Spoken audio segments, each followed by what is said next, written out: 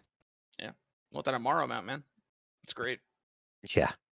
That song for the Amaro mount is fantastic. Oh, I bet it's heartbreaking too. It is very heartbreaking. It's probably honestly one of the best mount musics like I've heard, other than obviously the new Cruise Chaser. I want to say, like, what better than the Cruise Chaser? Well, that's a whole different bag of cats we have to open at some point. Yep. That's a conversation. We'll for save another that. day. We'll save that for another episode. Yeah. And with that, I think we can bring this first inaugural episode of Crystal Tower Radio to a close. You can follow us on Twitter at CTR Radio XIV. If you want to email us, you can email us at ctrradioxiv@gmail.com. And yeah, this is the end. So say goodbye, everyone. Goodbye, everyone. Goodbye. Goodbye, everyone.